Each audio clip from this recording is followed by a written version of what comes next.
The prisoner will stand. I stood up.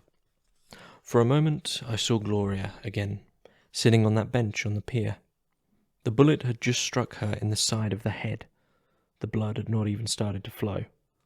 The flash from the pistol still lighted her face. Everything was as plain as day. She was completely relaxed, was completely comfortable. The impact of the bullet had turned her head a little away from me. I did not have a perfect profile view, but I could see enough of her face and her lips to know she was smiling. The prosecuting attorney was wrong when he told the jury that she died in agony, friendless, alone except for her brutal murderer, out there in that black night on the edge of the Pacific. He was as wrong as a man can be. She did not die in agony. She was relaxed and comfortable, and she was smiling. It was the first time I had ever seen her smile. How could she have been in agony then? And she wasn't friendless. I was her very best friend. I was her only friend. So how could she have been friendless? So opens Horace McCoy's 1935 novella, They Shoot Horses, Don't They? The plot to this book is technically linear, with a couple of caveats, very important ones, so it's a little bit difficult to explain how it is formed in the book by McCoy.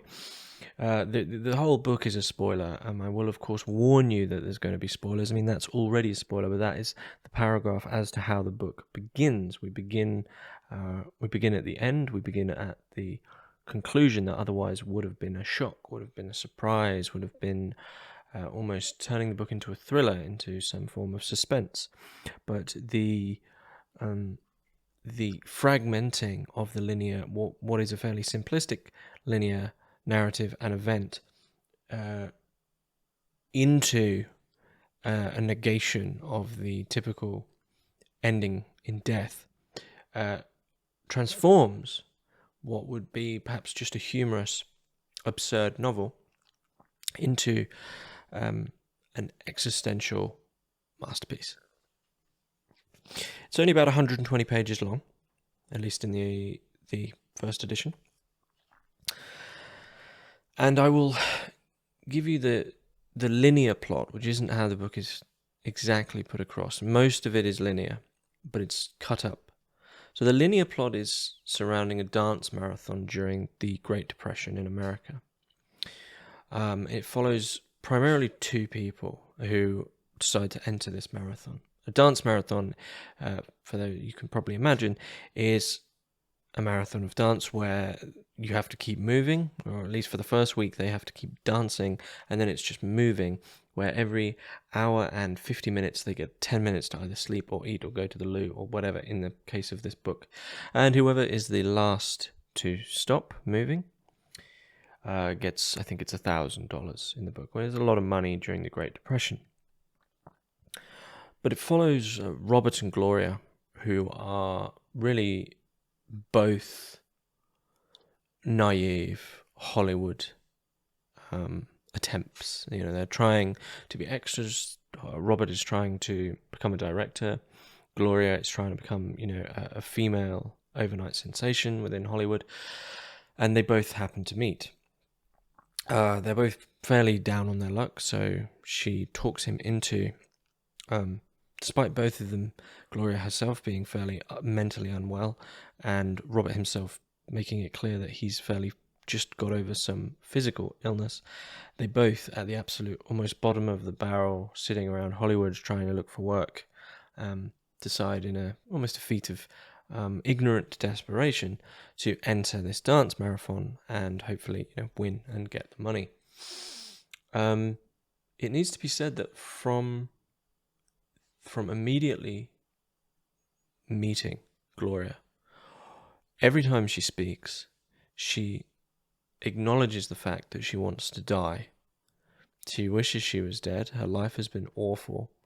And she speaks about wanting to die in a manner which can only be understood as entirely functional within her own logic. So in this sense, we bring in the ending of the book, major spoiler alert, but the ending, which is the beginning, which I just read.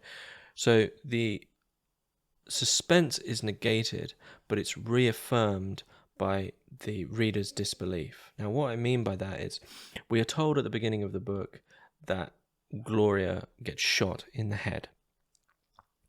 And eventually she does get shot in the head. So the book doesn't lie about anything. And the book begins with the scene of her smiling as the blood runs from her head because she's finally accepted. Well, not accepted. She's finally been killed because she doesn't have the courage to do it herself, which I'll get to. But then on the next page, there's a very short paragraph of the sentencing of Robert, who was her dance partner, who, right at the end of the book, we'll get there, but right at the end of the book, he accepts shooting her because she asks him to.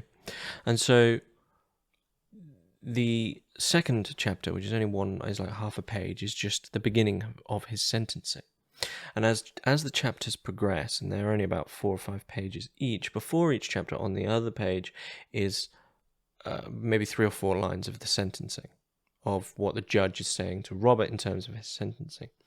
And so this carries forward our disbelief that the book has been as honest and existentially absurd as it is. And all the time we're sort of hoping that there's enough absurdism or absurdity in McCoy's approach to what is going on in the plot that the sentencing might change, that maybe that first bit was an internal lie, an unreliable narrator, and at the end there's going to be this big punchline. There never is. And so the bulk of the book is following them in the literal sense, Robert and Gloria, throughout a dance marathon, in which after about 250 hours, there's about 25 couples left, and the owner, or the organizer of the dance marathon, is the whole thing is treated with a nonchalance. He cares about the people involved in the dance marathon who are constantly passing out and constantly need medical attention, and there's doctors on scene and there's nurses on scene. He cares about them to the extent that they can draw an audience, and so he begins adding in spectacle-based events to draw in a greater audience. So he arranges a wedding. There is a weekly derby where they have to run around and the losers are thrown out of the competition, disqualified. And this goes on and on and on. Now, the thing with this book is that it is written during the Great Depression. Well, it's written about the Great Depression. And it's written during the Great Depression within the book. And so there is this easy way to quickly jump to a conclusion about just what it's about. I mean, in a transparent sense, and one of the reviews on the back does mention this, it says, a classic novel about hard-scrabble survival in 1930s Depression-era America. I don't personally agree that, on the surface, of course it's about that, but it's so, if it was just about getting by in the desperation of the Great Depression in America, I mean, the whole thing is very on the nose. This transparently absurd act of trying to get money, of pushing one's body to the absolute limits in front of a crowd, of this complete submission to the whole point of being is just to get this money so you can survive, and this complete embarrassment and almost shame at the fact that your human life has been during this period in time has been completely flattened to just being these pawns within a dance competition. I think within it works as a Great Depression novel, but there's better Great Depression novels which focus more centrally on that, of Mice and Men being one, or some of Steinbeck's other work. What this novel really excels at is being an absurd existentialist novel, and one of the reviews is from Simone de Beauvoir. She states the first existentialist novel to have appeared in America. And it's interesting that she states the first existential novel to have appeared in America. So we get a taste of what American existentialism looks like via They Shoot Horses, Don't They? By McCoy. And it differs in the sense of from French existentialism, which is much more involved with being and what it is to be and melancholy.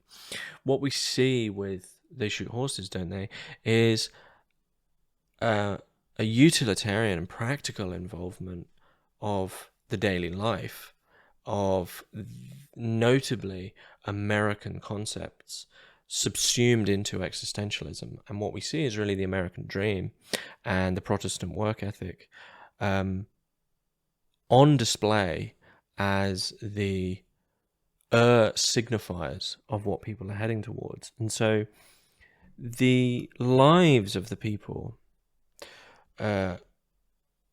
within this dance marathon are completely deconstructed,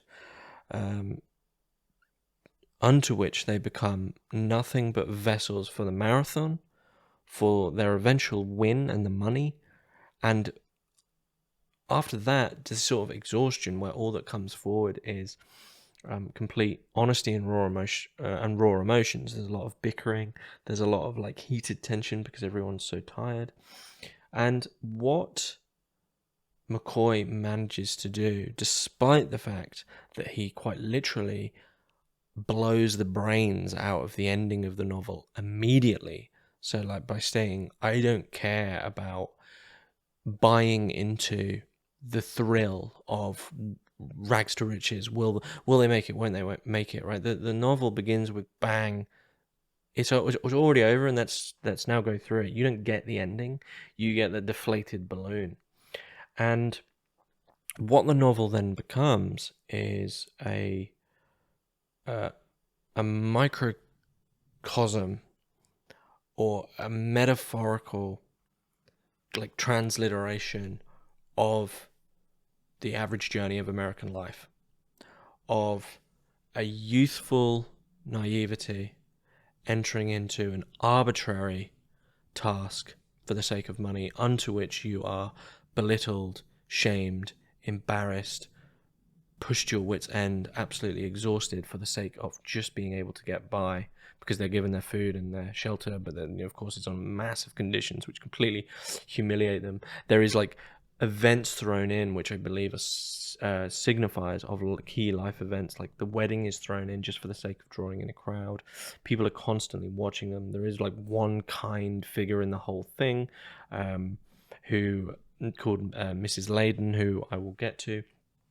But in this sense, it becomes existential in the sense that the ending in terms of these very minor individual characters is negated already. That's in the background thinking, is that really going to happen? Is that really how this is all going to end?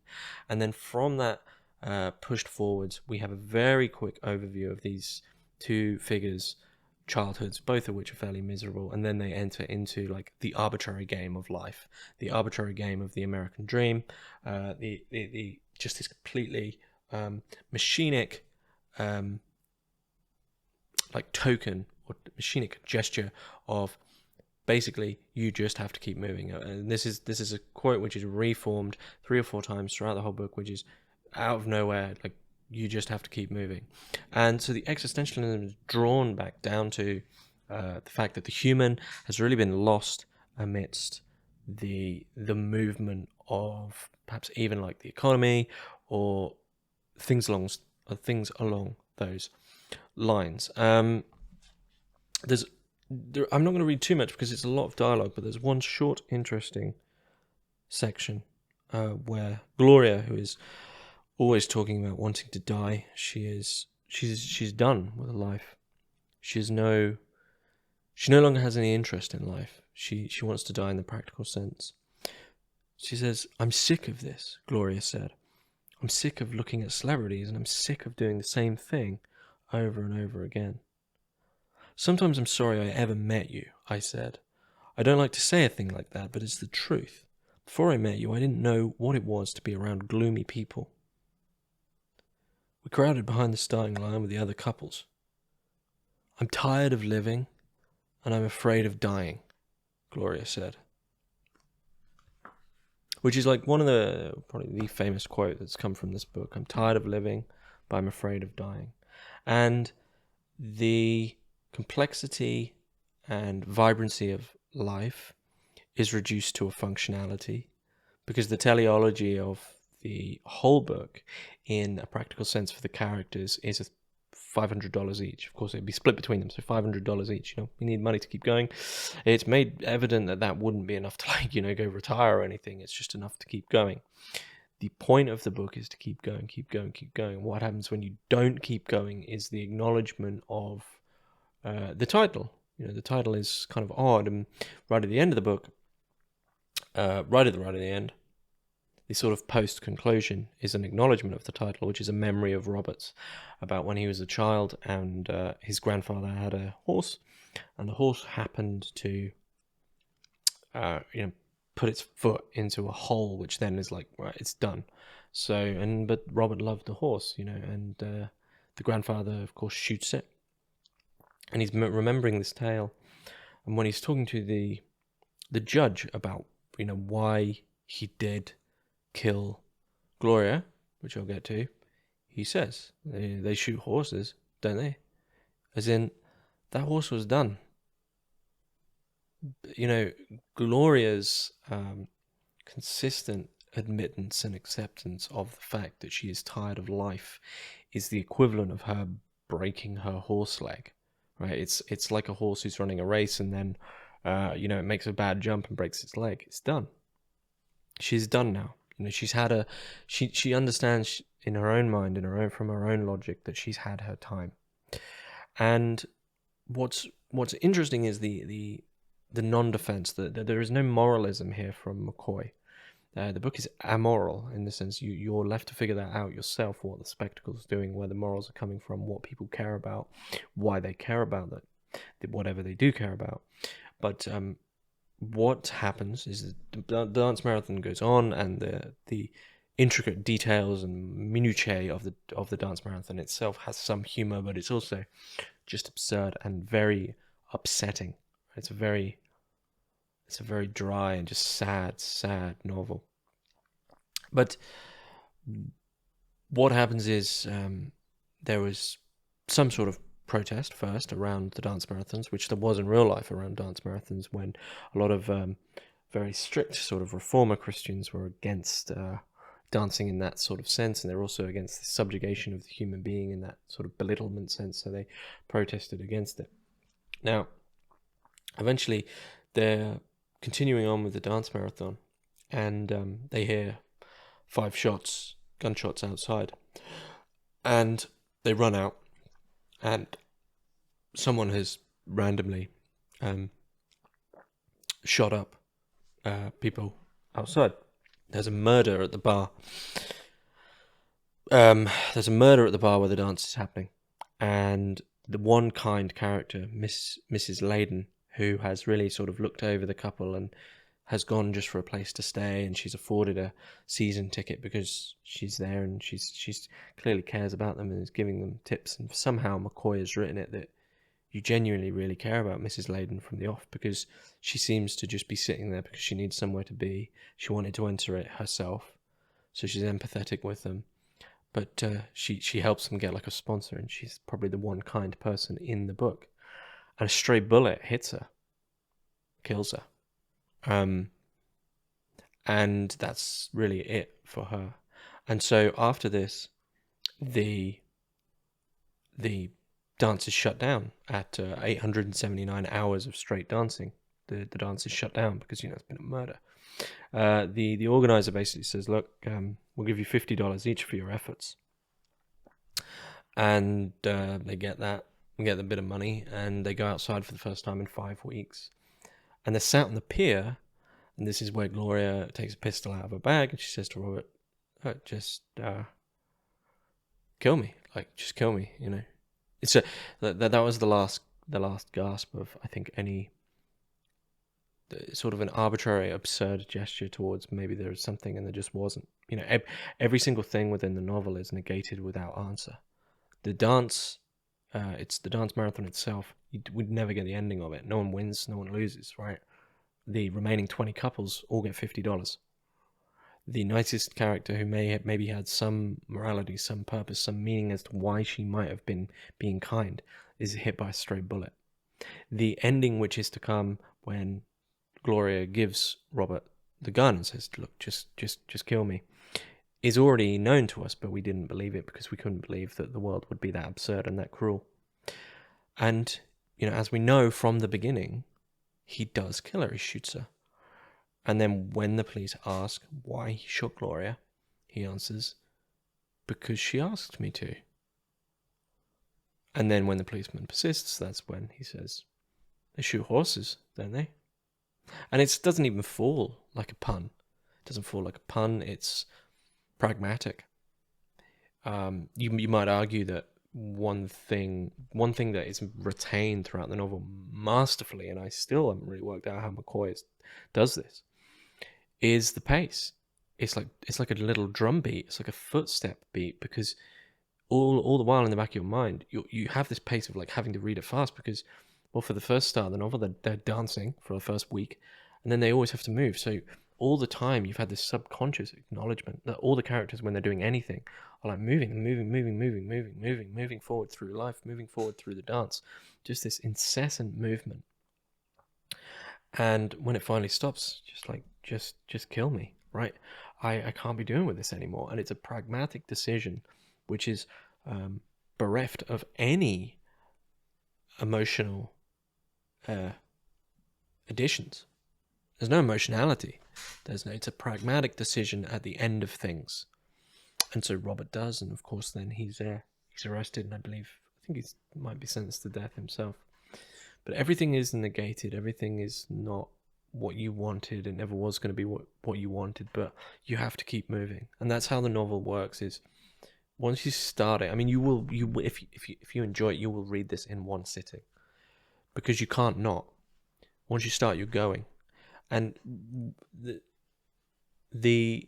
there's two elements to the book which are really, I think, the incredible elements, which is one which I mentioned about subconsciously implanting the notion that you are moving, like it just hasn't stopped, and there's this like drumbeat pace, high BPM, just going until the end. The other is McCoy's ability to very, very quickly get you to sympathize with Gloria, and I don't know why you do. She's miserable. She's whining. She's miserable. She hates life. Everything she talks about, she just dumps on. She's trying to start fights, but there's something about her that you want to care for her throughout the whole book, and you don't want the ending, and so you actually read in disbelief that this can't be the way it is. But there is a question here about an acknowledgement of Gloria's situation amidst the dance marathon and her assessment of the events, as to whether or not there's anything that Robert has done of any guilt, because it's a completely practical decision on his part. She says, look, can you kill me? Why did you kill her? Because she asked me to. But he's been drawn into the end of the movement. Okay, well, that's what it is to be a human, right? And that's pretty much the whole book, but it really stays with you. It really stays with you. It's potently upsetting. It's humiliating. It's embarrassing. It's a beautiful commentary on what it is to work under like a boss or a manager during times when you just want to eat. And what is human is very quickly cut away, and the main character, in a way, is the spectacle. You enter into the spectacle yourself, and the dance marathon is described in such ridiculous terms that you almost want to see what they can add in. But Gloria and Robert are so human, and Robert's caring, and Gloria you care for, that you don't want it to end where it's going to, but it always is going to. And so why, the question is, the two questions I'm left with is like, why does one feel such an impulse to push through with the novel and continue it so quickly once beginning? And to what extent was Robert's action of killing Gloria moral? But go read this in a shopping mall. It'll probably take you about 2 hours to read it. Maybe more. Or go read it where you can see businesses. read it somewhere public where there's a lot of spectacle going on, because it's one of the great commentaries on consumerism and spectacle and reality TV before any of them, and it's an outstanding example of American existentialism and what American existentialism could be. So that is Horace McCoy's They Shoot Horses, don't they? Thanks for listening.